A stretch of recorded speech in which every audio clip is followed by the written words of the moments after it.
I wanted to talk about my love-hate relationship with this guy, the Canon R5C. I do acknowledge that I'm spoiled and that I actually have an R5C in hand that I can use daily. But the reason why I want to go through this video is because I do have this camera and I am able to use it every day, and I do have another camera that I shoot on that I love, that being the Canon C70. So where does the love-hate relationship start with my Canon R5C? First, one of the things that I absolutely hate is this stupid battery life.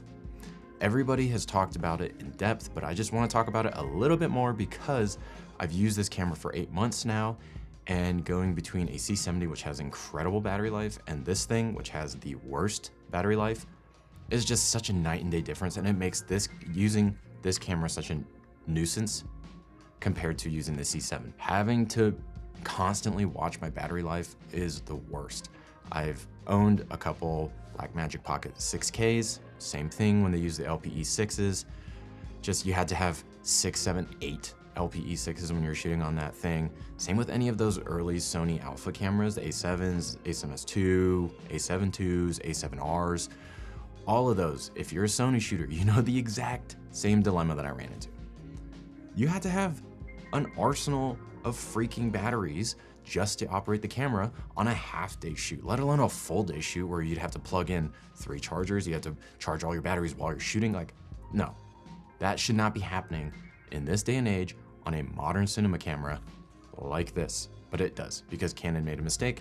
And honestly, it's insane to me that the C70 uses cinema batteries and they just decide to lazily use the same LP-E6NHs on this. So the battery life is such a major issue. You can shoot maybe 10, 15 minutes on an LP-E6. Just, yeah. Know that when you're getting this camera and you're budgeting for it, you have to budget some sort of battery system, whether it's getting a cage and putting a power bank on the side, or getting a power base edge, plugging it in via dummy battery, any of those things, or you can go the old-fashioned route of putting this in a cage on rails with a V-mount battery plate on the back, putting the V-mount on there. So I mean, there's just all sorts of expenses that come with just powering this camera that really make me frustrated with it. But on the flip side, what makes this camera so incredible is the fact that it has 2 menus. For those of you who have shot Canon stills for a while, you know that the photo menu is very photo focused, and that if you try to shoot video out of it, it definitely feels clunky. So the nice thing is that it has the switcher, which you can have photo mode or video mode, and the video mode is actually the same menu basically as any Canon cinema camera.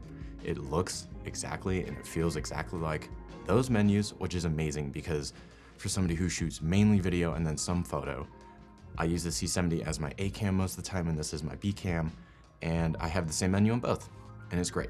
Because I was actually at the time deciding between the R3 and the R5C, and one of the biggest factors that made me go to the R5C was the fact that I didn't want to shoot video out of the photo menu. Maybe that just sounds a little snobby on my end, but I just truly love the Canon cinema menu, and when you've used the C70, C300s and all of those for years, that menu is incredible. And then you go back to the photo menu and it feels very clunky and slow and you have to relearn it. And then going back and forth between an A cam and a B cam and not having the same menus is pretty annoying. For those of you who have switched and mixed cameras, like, it definitely slows you down on set. So having a camera with the same menu is awesome, and that's one thing that I really, really, really love about this camera. I think what it came down to for me was I knew that I had to have a stills camera. So I wasn't gonna buy another C70, I wasn't gonna buy another Komodo, or anything like that.